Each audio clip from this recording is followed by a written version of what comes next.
sommaire de cette édition, la Cour d'assises de Bamako a ordonné la fin sans verdict du procès pour assassinat contre le général malien Amadou Sanogo, ce qui est une honte selon une victime.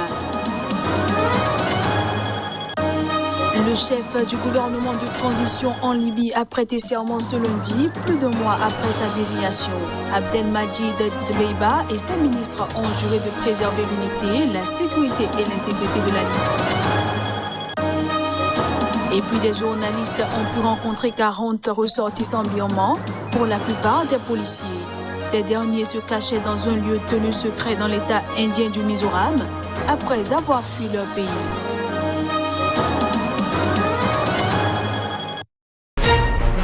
Annonceurs, entrepreneurs, promoteurs et chefs d'entreprise, choisissez dès à présent votre meilleur partenaire média, Idéal Production. Idéal Production est basé à Cotonou au Bénin. Idéal Production, le partenaire exclusif de Sika TV en Afrique.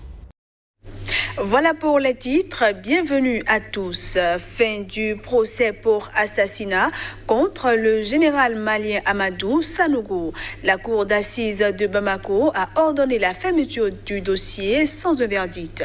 Précision. Pour mettre un terme au procès contre Amadou Sanogo, la Cour a invoqué une loi controversée adoptée en 2019 au nom de la réconciliation et offrant la possibilité de l'amnistie ou de la grâce aux auteurs de certains crimes perpétrés pendant la crise de 2012.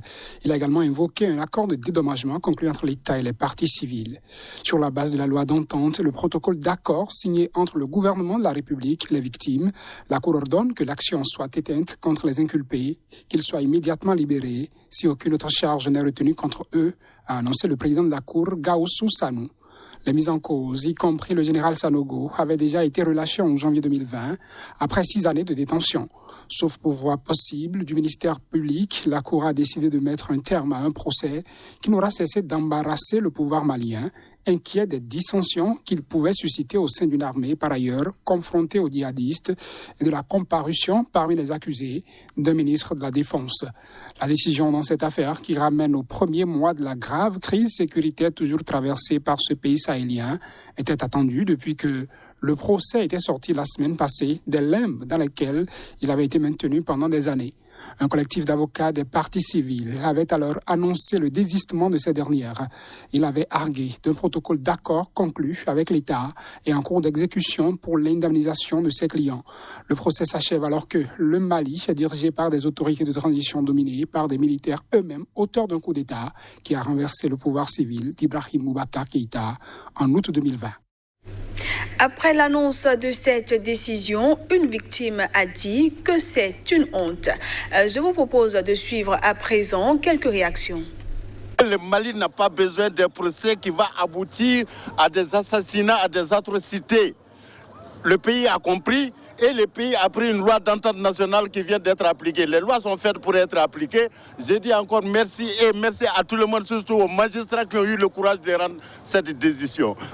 En libérant Aya qui a massacré les gens, qui a enlevé les femmes, qui les a violées. Et c'est la honte aujourd'hui. Cette date doit être inscrite dans l'histoire du Mali. Moi, je vais saisir la justice internationale. Là-bas, le droit sera dit. Pendant 6 ans, pendant 7 ans, vraiment en train de faire cette lutte. Je pensais que Hussein Diarra, j'aurais préféré qu'il y ait des condamnations ce matin. En République démocratique du Congo, au moins 15 civils ont été tués dans l'est du pays.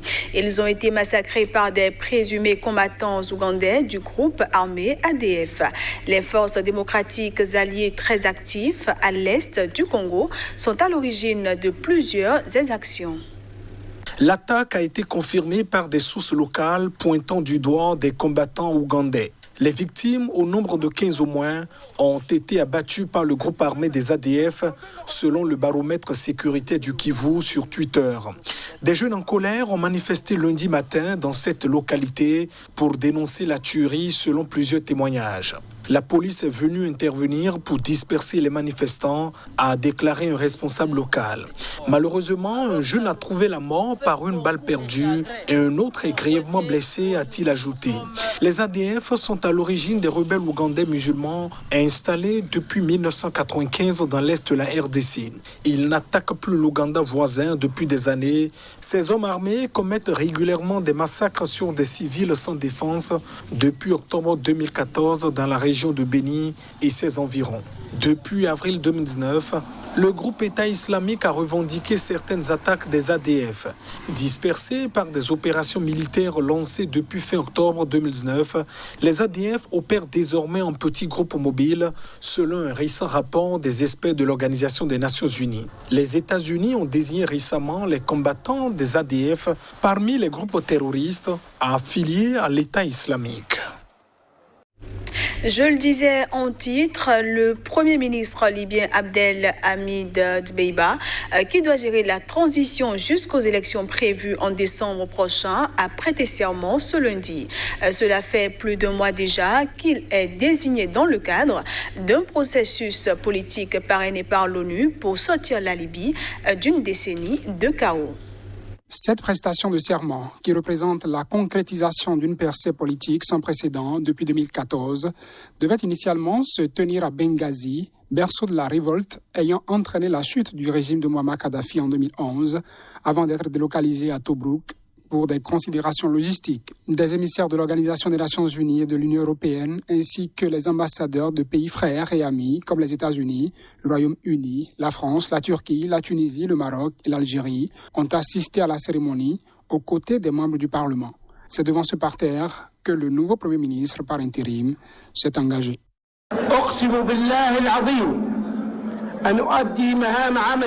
Je jure devant Dieu de m'acquitter de mes fonctions en toute honnêteté et loyauté, de rester toujours fidèle aux objectifs de la révolution du 17 février, de respecter la Constitution et la déclaration constitutionnelle et de protéger les intérêts du peuple libyen.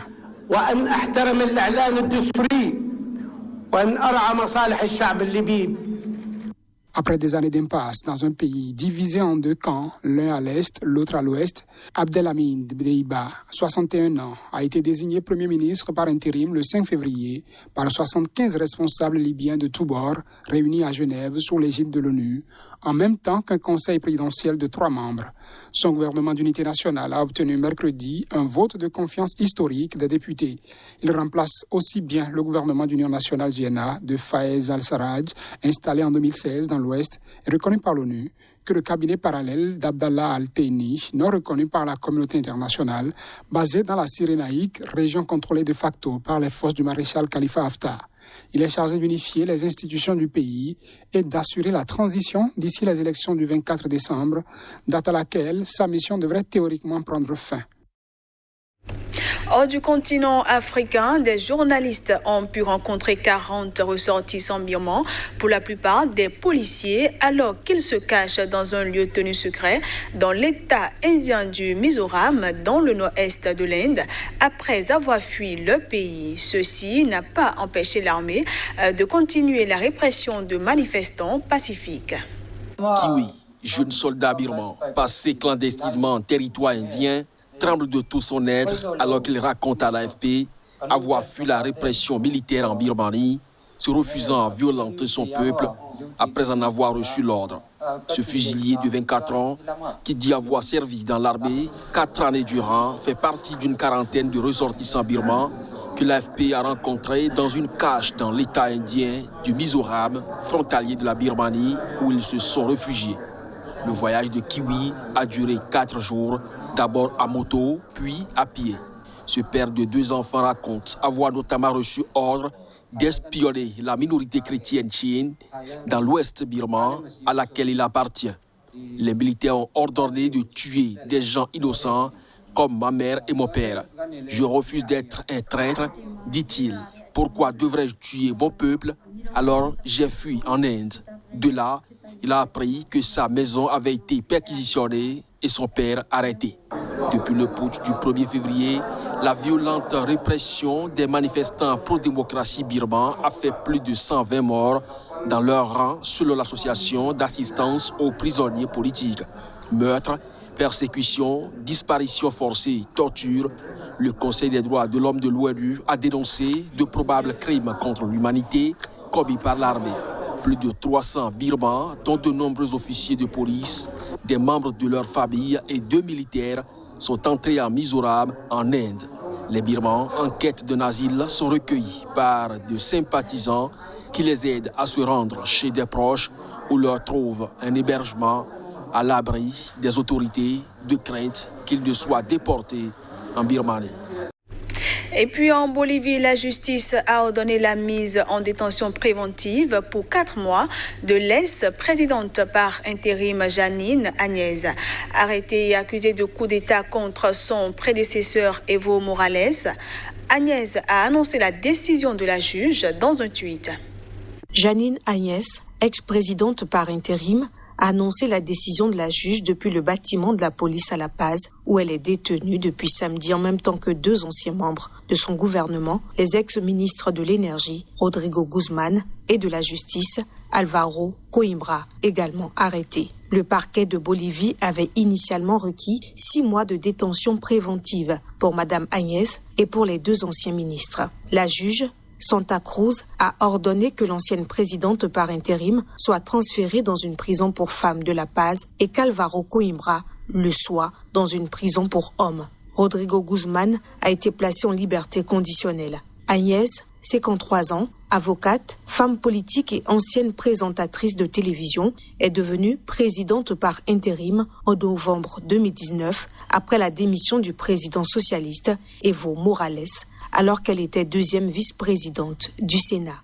Lors d'un bref contact avec la presse dimanche, avant l'annonce de son placement en détention préventive, elle a déclaré qu'avec les mesures prises contre elle et contre ses anciens collaborateurs, ont fait reculer l'état de droit en Bolivie. L'enquête du parquet, ouverte pour sédition, terrorisme et conspiration, fait suite à une plainte déposée en décembre par Lydia Patti, ancienne députée du mouvement vers le socialisme, le parti d'Evo Morales et de l'actuel président bolivien.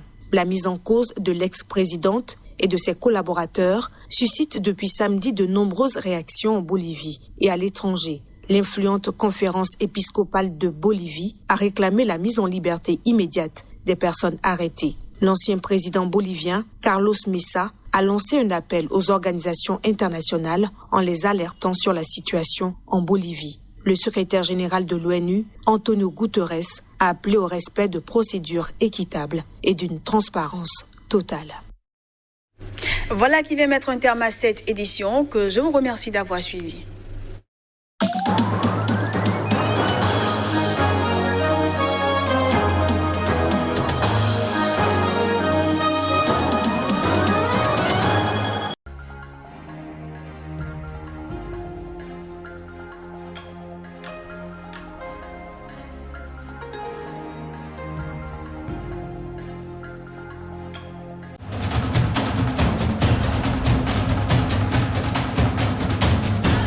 Restez informés à chaque instant sur SICA.